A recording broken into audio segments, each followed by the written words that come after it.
you, Ed. I'm Ed. I'm Maddie. Maddie. I'm Christine. Christine. And this is John. Hello. Hi. And I'm Jane visiting from my sister. Well, I grew up here, and my sister's in the choir here, and so. It's good to have you. And I know Ed. Yeah. Yes. And so. I don't know. Do I know you? So glad. I'm Brooks. I think Ed and my mom are siblings by another mother. And Best friends. Nan. Roger. Sally. Oh, okay. Nan. Well, it was kind of a throwaway line. I was having coffee with AJ and Kara one day, and they said, "Hey, can you do a class on Advent?" And I said, "Well, I hate to wait, so for anything." And so there'll be some personal disclosure in that. I am by nature a very impatient person. Oh, stop it! Don't nod. You're like say that. How many of you though have had the possibility of standing in line at a restaurant and they'll say, "Oh, there'll be a brief wait"? Any of you have? Yeah. Okay, what do you do? I walk away. I walk. Do you? Depends on how much I want to go to the restaurant. How hungry I am. Sit down. Yeah, I walk away. And the other thing that I've noticed is that if you were the third car at the drive-through on a bank, and the first car, it looks like they're taking out a mortgage at the drive-through in the window, what do you do? Have any of you ever left the line at the Yeah. drive-in? I sure have. Okay, well then there are people, perhaps there are other people just as impatient as I am. Coffee shop drive-ins, coffee shop drive-throughs, the same thing. Like, Oh. those might be the worst. Yeah. And Yeah. probably the person is getting orders from everybody in the first car, like, Yeah. now, do you really want your 2 shots of espresso or something like that? Yeah. Yeah. And it's really strange because then I've been in the profession all my life of parish ministry, which does not work well for impatient people because change in a church either happens almost instantaneously or it never happens. So, it's a kind of a constant test on that. It's been a discipline I've worked on. It's gotten both better and worse with age, so I don't know. Anyway, that's a personal disclosure. But it has a lot to do with Advent, and Advent is a great opportunity to look at that and other spiritual aspects. So I thought the first thing I want to do is tell you about my first experience with an Advent calendar. Okay, let's go back to the 1950s. You remember the 1950s, Roger. Roger and I are the same age, so I know he doesn't. Anyone else here remember the 50s at all? You, Sally? Okay, yeah. And that, okay. It's breakfast at a home in North Carolina, and there are 3 people around the table, and but the 4th presence is the newspaper. And this would be the Raleigh News and Observer. And I've glanced at the comics and everything, and my father's looking at the business section, and my mother is looking at something that used to be called, remember the women's section of newspapers? For and about women. For and about women. And also the obituaries were a favorite thing of hers. She would look to see if there was anybody in Edgecombe County had died, which had a whole trove of cousins in it. And the question would be, should I send flowers or write a note or something like that? But about this time of year, something changed. On the front page, there was a little block down in the corner, and it said 30 shopping days until Christmas. And then the next day it said 29 shopping days until Christmas. So I would already in my mind were visions of what I expected to see under the Christmas tree. So I would every day, hey, did you know there's only 30 shopping days until Christmas? And I knew there would have to be a furtive trip that I would not be included in if there were going to be any presents for me or anything. And, my goodness. So kind of youth group you want? What? part of the play. We said that yes, if you would like to, I'll send them around. Okay. That's all right. Yeah, keep talking, but. We didn't have to wait, we didn't know it was coming. Sorry. Yeah. This is one of the changes. Yeah. Right. This is, Wow. yes, how about if I start, yes, would you like, there's, okay, and I'll, please can, I Well, don't know. thank you, as a Karen. napkins as Yeah. well. You're welcome. So, Yeah. was that a universal thing? Were there other newspapers that also had shopping day things and all I that? think so. I think Yeah. all the papers did. Yeah. And I had, And the stores. oh my gosh, stop. No? No? Okay, all right, you good? All right, these are all over here if anyone would like them. And of course, here's another way of dating me. There was no such thing as Toys R Us. Has that come and gone? Is that, Come back, I think. are they still retailers? They are inside, like, partnered with Macy's or something. They came back to Okay. I had a student that was obsessed with the timeline of Toys R Us, so. Well, I remember when they were literally a big box store of Yeah. some kind, yeah. Well, we didn't have big box stores then, but every fall something arrived called the Sears and Roebuck catalog, even thicker than a Bible. You nodded, yeah. And it had a great toy section in it and that sort of thing, so you'd sort of be flipping to that. And for me, it was Lionel Train or something, to go with that. I don't know what young ladies look for. Dolls probably, or something in it and that sort of thing. So that was, what you had there is, of course, a commercial Advent calendar, marking the days, making you note each day about it and everything. About the only other aspect is that, and I can't remember when I first saw an Advent wreath, and that's the question I wanted to put out. Does anybody remember their first exposure of it? No. Not at Low Church, Virginia Seminary. Anybody remember? We used to sing around the Advent wreath. Nice. Yeah. Used to sing? Yeah, I mean, just Oh, as a what a family. lovely thing. Yeah. Yeah, it was. We don't do that anymore.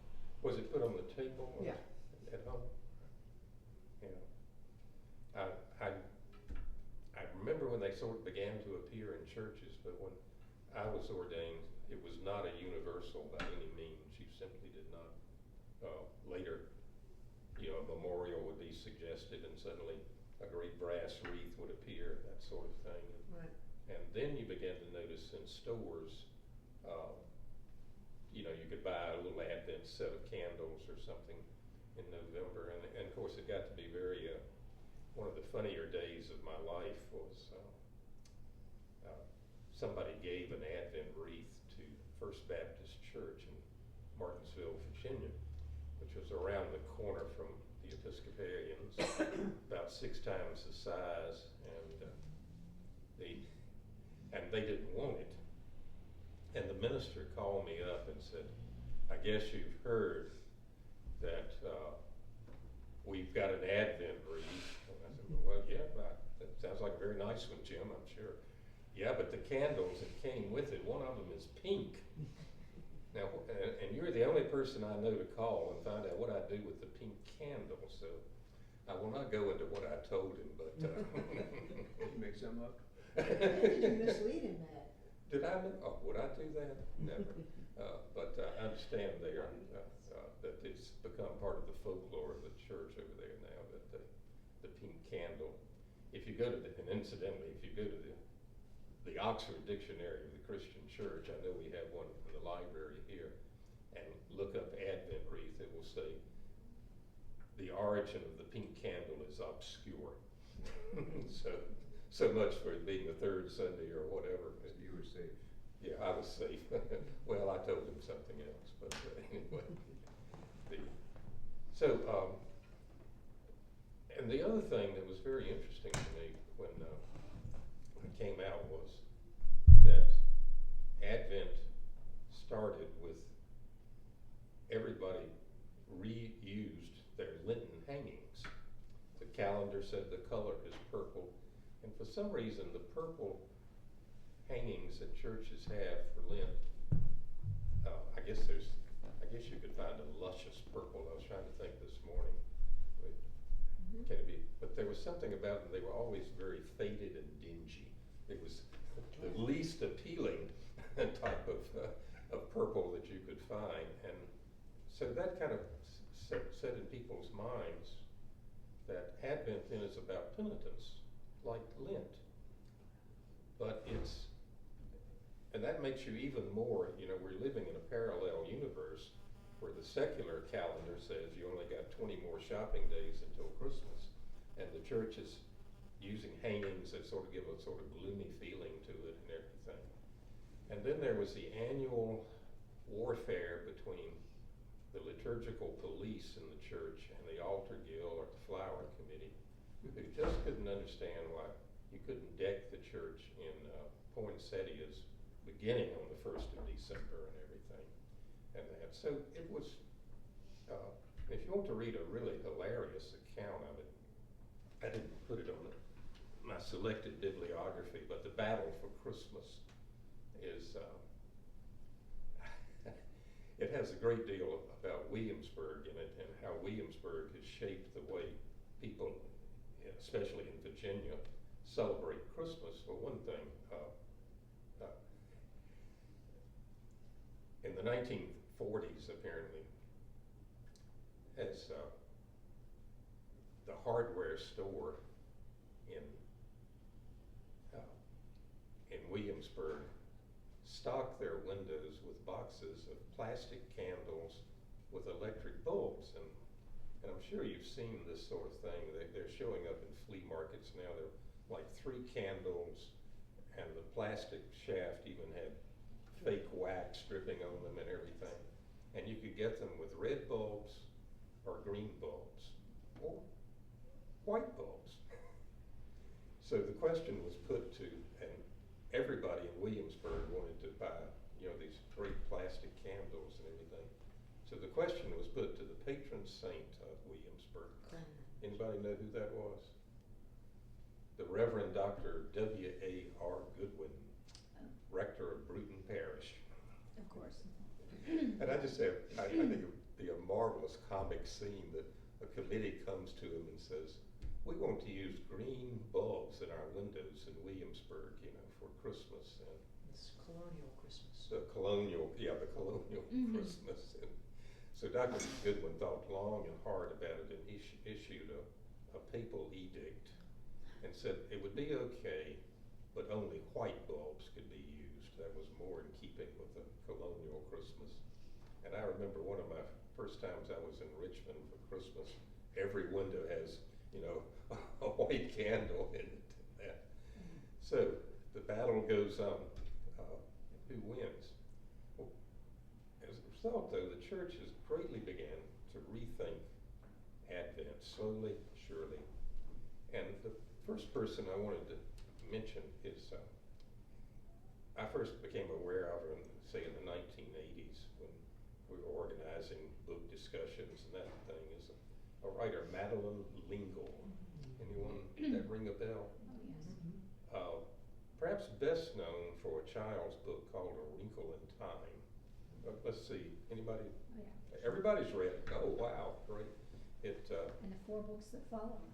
and the what? And 4 books that follow. Yeah, Yes, following yes, the- they're wonderful. Mhm. Yeah.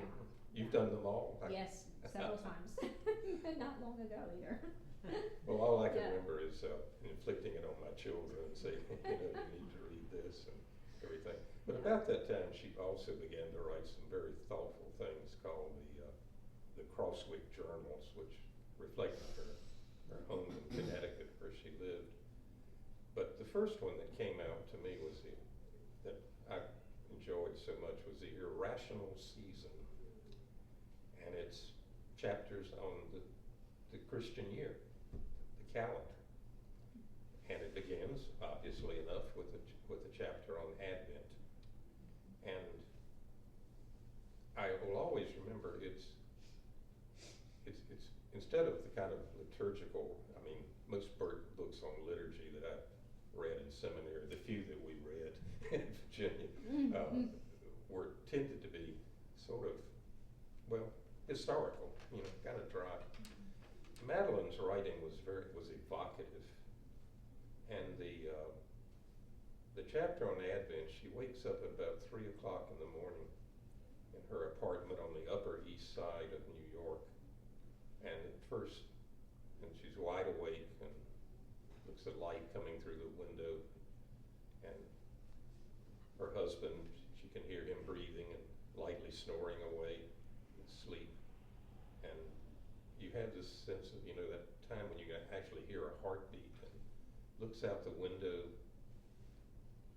listens very carefully to the noises of a city that are always there through the night, looks at stars, and then after a while goes back to sleep. And it's just, to me, it opened the fact that this is a season of great mystery, and that in my mind it's always associated with night and everything. Night searching for light, for the beginning of light. And that. So it was a great surprise when I scanned my phone in November, and there's a news feed from the New York Times. It only teases you unless you have the subscription. You can't read the whole thing. But here was an editorial writer that I sometimes let's see, her name is what was her? Melissa Kirsch. I think it's on Fridays. Does anybody else glance at it? Her writing usually comes up, and the part of it was quality time. And I just scanned through it, and about halfway down she starts to quote Madeline Linkle. And that's a flashback, and she starts what Linkle says about the season of Advent and the understanding of time and everything. Mystery and time. And I thought, wow, what that. So and this, well, I'll get to that book in a minute, but The Irrational Season, I think you have a copy of it. There's not a copy in the library here. But if you just want one good read about what the church year tries to say, as opposed to the secular year that we live with most of the time, that's a very good book to start with. And she goes into something that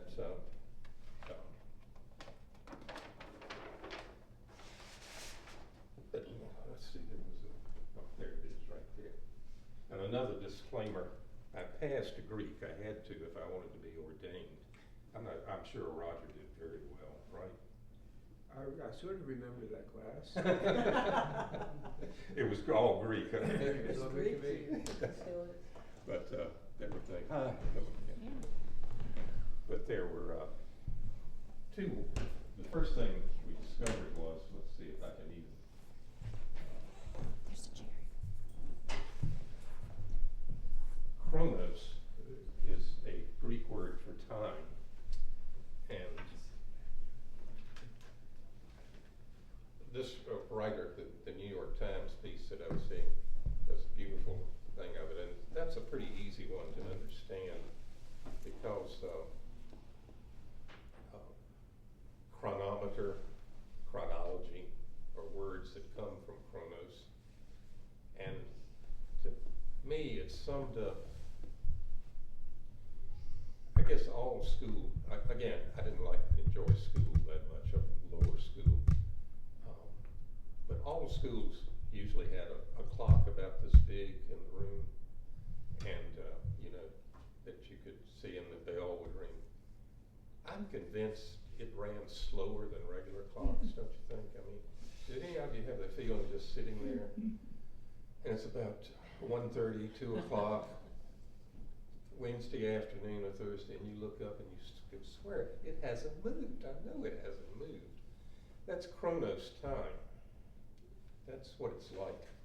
It just hasn't moved. But the beauty of Greek is that there are often several words for. In English, we, like I think you all, for love, for example, there are at least 4 words in Greek: eros, agape, philia, something else. But like I said, I didn't do that well in the class. But kairos is another word in Greek for time.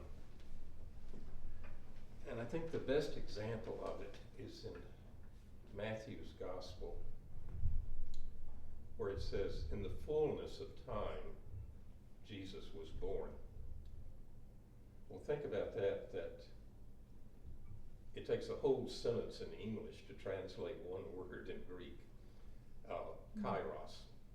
In the fullness of time, Jesus was born.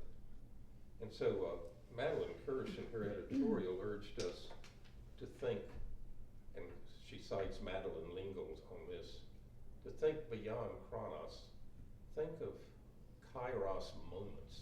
And there are two, you got the printout? Yes. Yeah. Yeah. Actually. Kara very kindly ran off some copies of it. Where did they go? It disappeared like my phone. Disappeared. I think, Did it? It's the disappearing article. Oh, here they are. yeah, Yeah. All right. the cookies intervened. Yeah, they distracted. This is your handout to take home, show you in class today. It's a worksheet. Yeah. Oh, yeah. Have it on the phone. Grab one and pass it around. Lovely. Yeah. So,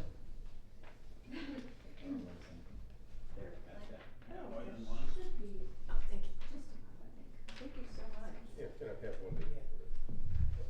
Yeah, thank you, thank you. Grab it. Here is where she, Madeline L'Engle wrote, what is a kairos moment? The child at play, the painter sitting down at his easel, Sirkin playing the Appassionata, the saint in prayer, friends around the dinner table, the mother reaching out her arms for her newborn baby. Those are all kairos moments. And so I started to think every morning as I sort of ease into the morning, I just drew a line down a piece of paper and I wrote a chronos moment on one side. And I kept coming back to that clock in my 5th grade classroom as an example of chronos. And then for kairos, I would try to list a moment of that day or the day before that I really felt was the fullness of time, where you don't even look at the hands of the clock. You're so fully into the moment. And I think spiritually, Advent is about realizing those moments and leaving aside just the passage of the clock. I'd love that. Is anybody thinking of something right away? If you feel like sharing, please do. I'm trying to think of a moment. Well, sometimes you have, like, when I've been writing and all of a sudden everything comes together, like an epiphany, I guess that would be a kairos moment. Yeah. All of a sudden it works. Yeah. It comes together. I feel like sometimes when that happens, almost the words come to you. You know what I'm saying? Like you've studied all this stuff, and then for me, and Stuart was mentioning this, that I can, or all of us can take something complex and move it down to like 3 words, Yeah. and it summarizes it all. Right. And I think that would lie into an epiphany, where you've taken all of this information and just taken it down to a very simple form, and it means all the same thing, but it makes it easier to convey to the audience in your. Yeah, and picking up on how you started, a lot of times in chronos time we're pursuing something, and in kairos it's just there, it comes to us. Yeah, So, yeah, that's. In the fullness of time. It's when you're walking a labyrinth, one of the things that you do is you intentionally move away from chronos. You intentionally step away from that idea of what time is it, to the point where I'll even take my watch off because it buzzes on at me every so often. It reminds me, oh, no. At what point, what was this first part of your sentence? When you go into a library, is that what you said? Labyrinth. Labyrinth. Oh, labyrinth. Yeah. Although libraries are like that too. Well, yeah, Yes. right. They're very Yeah. Kairos spaces, Yes. yeah. And when you mentioned the Appassionata, I was thinking of when I've done collaborative music in the past, and when you're playing with another musician and then you fall into this sort of rhythm of breathing and counting and where everything settles. It's like you're reading each other's minds a little bit, but there's no measurement of that. It is, and it's a conversation without words. I love that. What'd you say? A conversation without words. Mm-hmm. Yeah. Wow. Yeah. Yeah. In the last year or so, I've joined a couple of groups that focus our time together on centering prayer. Yes. We sit in silence for a half hour, 30 minutes, one group, 25 another group. And use a sacred phrase as a focal point to hopefully move us beyond Chronos to an acceptance of the presence of the Spirit or God with us. And I find a real pull back to Chronos. There's a bungee cord between me and Chronos. Because that's what I deal with most of the time. Right. 98% of the time. Yeah, Mm. that's all. Yeah, but Yeah. Yeah. I think that's a really key. We're We want taught to. to fight with Chronos from very little. This morning, get your shoes on, it's time to go to church.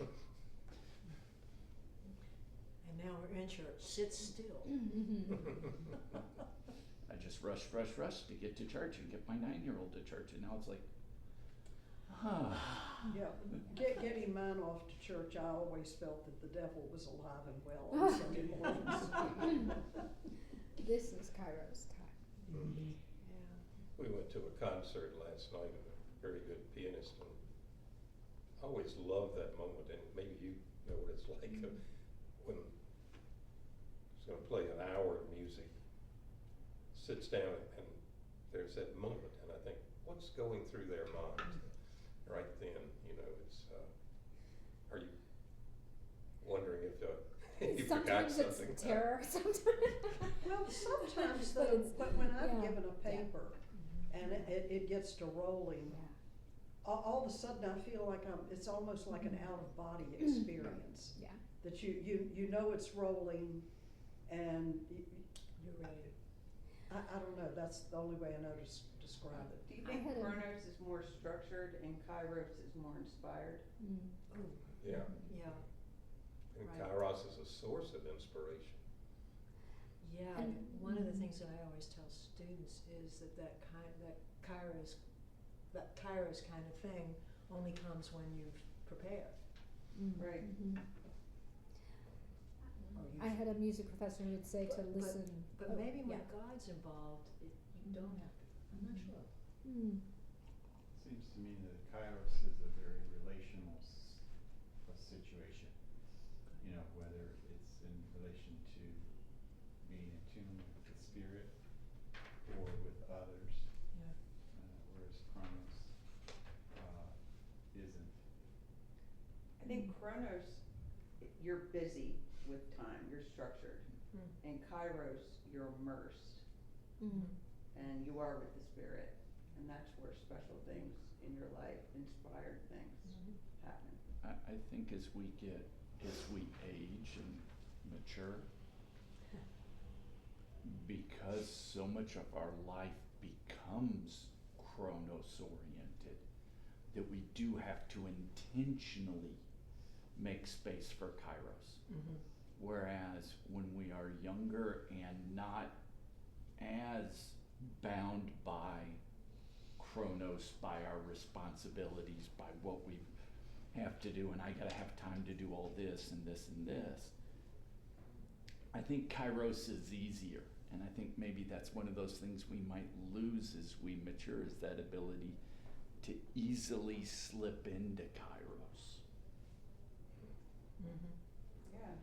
Sally, your example made me grin about your giving a paper, getting in the groove, and being unaware of John, that happens sometimes when preachers go off script too. I'm thinking of our old friend John Lane, used to bring us back into Chronos when we were in Kairos by saying, "Bring it home, Father, bring it home." What a great man. I think we all, I mean, the duality of time is just, and there are light moments. We arrived at the beach this year. I was not in the best frame of mind, just getting things packed and down there, and there was a lot of standing water around the house and everything, and then so I was just standing outside thinking, why did we do this year?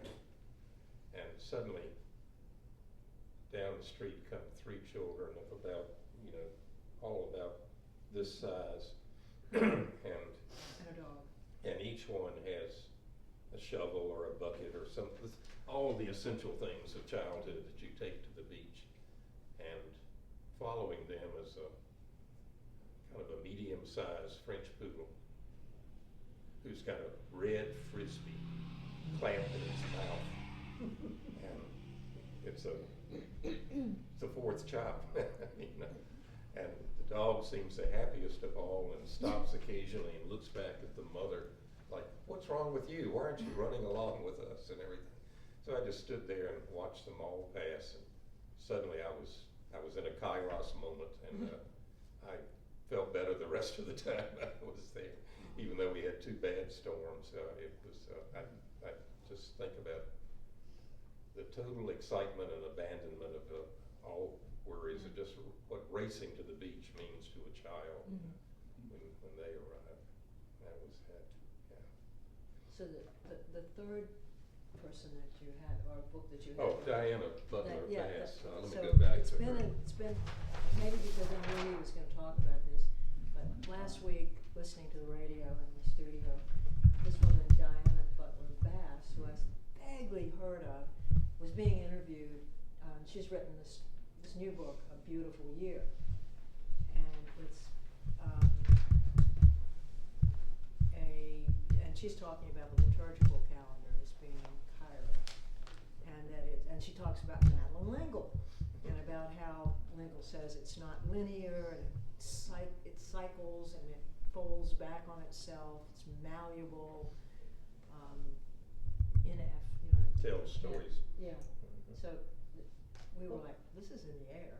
Yeah, it's both circular and it's like a pendulum too at the same time. Yeah. And you were talking about Advent and penance, with the hangings.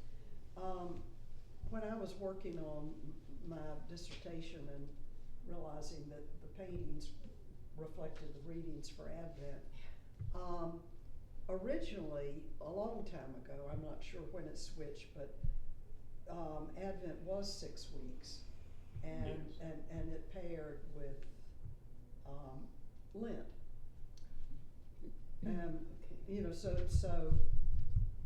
and I don't know the history of liturgical hangings, but the fact that the same ones were used for both would fit into that pairing. So pairing or Well, balance. there was an attempt to make it a penitential season also, and prepare for the second coming, which scares most Universalist Episcopalians to death to talk about a topic like that. But what happened is that we borrowed from, here's the history of it, from the Salem rite, that is the usage at Salisbury Cathedral as opposed to Canterbury. And Salisbury always used blue during Advent for the Virgin Mary, and that has become kind of the universal thing now.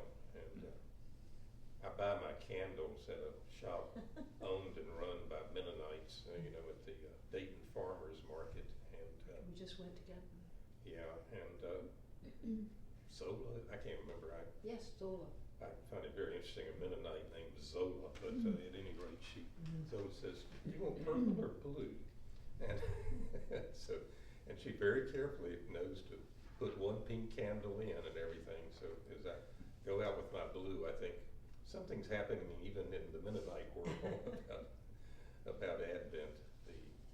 So the mystery, I spoke of the mystery of it, experiencing the kairos, and also I want to end just by that wonderfully, if you see a copy of The Irrational Season anywhere, just read that first chapter and I think you'll get hooked on the whole book. Because it happens at 3 o'clock in the morning in an Upper East Side apartment. Half of our life is spent in darkness. And I asked Sally this question too, how many paintings of the Nativity, now you've had time to think about it, are there any that are set in pure daylight as well as at night? You can't think of one? Well, just like I said earlier, the ones that come to mind are the Greek and the early Italian Renaissance where the background is gold. But that's because they're moving it outside of earthly time. So it really And, fits. but all of them, all the paintings I can think of the Nativity are night. Set in darkness, yeah. Which is obviously based on the vision to the shepherds occurs at night. Yeah. The wise men, we don't know when they arrive. It could be night, day. And that varies. A year later, whatever. Yeah, that varies there. So, mystery, kairos, darkness. I've reached that point in my life where it seems I always wake up at 3 o'clock in the morning. Is that a sign of aging, I guess? And that and then you're perfectly awake, you set up. I've even put one of those illuminated clocks by the bed so I can say, oh yeah, it's 3 o'clock. And, but to sit and just listen, there are sounds, and which Lingo captures so beautifully in that opening chapter, just someone else's heartbeat or the presence of another person or the non-presence of another person, which is a silence too. In darkness, we're searching for light. Darkness helps us understand the true nature of light. We really wouldn't know light unless we could experience the opposite. So to me, right now, Advent is those three themes: mystery, darkness, and searching for a moment of kairos. That's all I have to say. So, what? I said, no, that's not all you have to say. Well, that's on reserve.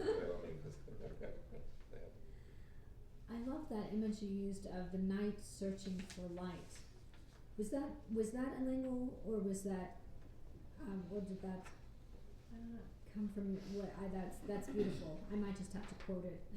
Well, I think that's my take on I what thought that was certainly that's the writings wonderful. that mention night. Yeah, but night in search of light is a beautiful. Thank you for that. Yeah. Total darkness, is almost completely. It's just not. It's not there. It's like I remember the first time deep in a canyon in Arizona where I could hear no background noise at all. In the world, there's always noise, and there's always light. Even in that canyon, there was light. So it's there. Yeah. Darkness compels us towards light, makes us value light and appreciate light. Having done the overnight sitting with the sacrament during Lent, The watch. and talking about the noises that you hear, and I've brought my kids with me to do that because they've said, "Oh, I want to do this." The first couple times they do it, almost guaranteed, we have an old church that creaks and cracks and pops through the night. And invariably the first year, the person this is the first time they're doing it, they're coming in, they want to do this, and then the church starts popping and creaking, and they start getting closer and closer to the candle in the light. And, Dad, what's that? I think those noises in the darkness It's the unknown and the darkness and those noises just reinforce the fact that there is unknown. And that does push us towards the light. An old house has lots of noises you'll never Boy, don't figure they. out. Yeah. I find at night, and I think I have since I was a child, very peaceful. You know, people talk about the morning being peaceful, and it is, but things are waking up in the morning, Yeah. and you're getting ready to start your day in the morning. And I have a hard time going to bed early because I find the evening so peaceful, and a time when I can really immerse myself reading or being creative, because there's no interruption. Yeah. And there's so much noise, but yet everything is calming down and going to sleep Right. for the majority. Yeah, I love that pre-dawn time for that reason. And what is really weird is that 3 of my 4 children were born within 10 minutes of each other between 6:30 and 7:15. Something in your DNA there. Well, then there's Clark. He was about 10 o'clock. But the first 3, I mean, there's something going on there. Something Yeah. cosmic, yeah, for sure. Yeah. But good luck in it, because I can't think, again, of any season where what the church year is trying to tell us is so at variance to what the world's calendar is trying to tell us. It's Boy, is that true. it's so different. Can you repeat that? I can't think of any time of the year when what the church calendar is telling us that this is Advent, which to me is a time of mystery and kairos and Waiting. search of light, and what the world's calendar is telling us. Remember, it's 30 shopping days Yeah. until Christmas. I wasn't an only child, that was not a good time. Oh, and that's only gotten worse. Mm-hmm. Really, you think it's worse? Oh, yes. I mean, if you think back into, the 1400s, there was no commercialization of Christmas, and in fact, Christmas wasn't even the big season. Yeah, yeah. Easter was and should be. Well, our time was shaped by the world. There weren't electric lights, and so daylight and nighttime shaped the rhythms of our lives. We were agrarian, we were, all of those things. It was, when do we plant, when do we sleep, when do we rest, when do we work? There was a natural rhythm that has gone away. Yeah. And we put a great deal of effort in keeping the darkness at bay. Right. Yes. It's almost central to what we do. Now, we have lights. We get grumpy when our street light doesn't work, and we call in the city. We have lights everywhere to hold back the darkness. And yet it's magical to go out on a night where it's really dark and there's no moon and look at the stars. Steve, I'll leave you with one other thought on it. I was walking through Kroger this last week in search of a few things, and I heard someone call me, and I looked up, and there's Wick Valines with his shopping list also. And he says, "Ed, here's something you really need." And we walk out, and he's looking at the end of the aisle where all the beer and wine is. Now, Red Bull is a new thing. Is that sort of like it's an alcoholic soft drink or something? Is that? It is an energy drink, Okay. At Kroger. has alcohol in it, I'm so sorry. Well, at Kroger, that's how little I know about it. You can get, for $52, you can get a Red Bull Advent calendar. It's a box like my this. goodness. And I didn't read too much further. What do you do, pop a Takes the- candy? Takes the I guess chocolate I did. advent calendar to a new level. That takes the chocolate inside the little Yeah. box. Nan, you can come live with us. Okay, thank you. When he starts into that Advent calendar. Wait, is it caffeinated or? Oh, it's highly caffeinated, Highly full of, I mean, Let me say this, Clark and I should never drink that. Yeah. You know, you get Probably like, wired. when you know, 9 cups of coffee, you know. That's funny, I'm just kidding, that's an exact, I just assumed it was something to do with alcohol. Why did your friend think you needed that? Well, he thought it'd be great to take it to the church, you know. Maybe he needed it. So, Yeah. I think I'll go back and check it out, just so. People probably put out, but that's an awful idea. I mean, talk about the secularization of Christmas. Yeah. Or Yeah. liturgical seasons. Yeah. Oh my God, yeah. That's so Wickfelines. Funny man. Well, he just insisted I needed one, and I didn't buy it, so. Yeah. And I don't want any gifts like that either. Okay. What time is it? You'd rather have It's the probably It time is to, about 7 minutes after 10, and if we have a little bit of time before church begins, if the conversation can certainly continue. I might say a few things just so folks know what's coming up the next few weeks. Next week we have Advent event, which is not just for the kids, it's for all ages, and then we'll have hot cider and cookies and ornament crafts and card signing and all kinds of things going on Red that Bull will not Monday. be served. Probably not, but you know, we'll see, we'll see. And then the following week, Lundy Pence will be teaching a workshop on calligraphy, and we're tying that in with the O antiphons and creating sort of devotional pieces. The materials for that will be available next week, so you can have it in advance. But and then that'll start a 3-week series on the O antiphons. But you'll learn. We have lots of pins, and you'll learn how to write the O antiphons in calligraphy and create sort of a devotional piece to take with you through the season. And so that'll carry us through until Christmas. There are still cookies and brownies, and I will attest to the ones with the chocolate chips that they're really, really good. So please feel free to take some, and thank you. It's always nice to have you come in and talk on Sunday mornings, or any other time. So thank you for teaching. Yeah. Just rehashing. Yeah. We said plenty about Madeline Lingle. You have a copy of this editorial that just fascinated me. Yeah. That she was interested in the same things I'm interested in.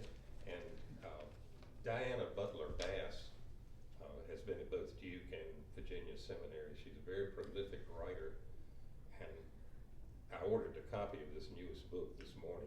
just came out. Right. On Amazon. It Beautiful. just came out. Mm-hmm. And it consists of COVID. Her agent called up, and Diana's a very extroverted person, and her agent called up and said all of your speaking engagements are canceled for the next year. Oh, no. And she just went, oh, how will I survive? She's one of those people that thrives on, being out there with others. And so she wrote that year 52 devotional pieces for each week of that year when she was basically at home COVID? Yeah. during the year of It COVID. started with the lectionary and then went, and, I might also suggest 2 other books. Barbara Brown Taylor's, is it Learning to Walk in the Dark? Some of you, I think I had, if you search for it, it's something along those lines. Wonderful book about darkness and what we find in that mystery and what we learn from it. And the other, and I'm thinking it's a Roanoke College professor, and it was a book about the history of night. And it's titled something like Night or not the, so anyway, I'll see if I can find those and post them somewhere. But you could probably do a quick Google search for History of Night, Roanoke College or something like that. But it was also fascinating. You as a historian would probably find that in particular. Oh, So, yeah. And I'll close with one pice of popular culture too. Hello, darkness, my old friend. Oh, right, Simon and Garfunkel. Yeah, I've come to be with you Doesn't say again. what press It's a it is. great Wonderful. song. I love that song. It's okay, yeah. okay, Thank you, Ed. All right, thank you, Karen. thank you.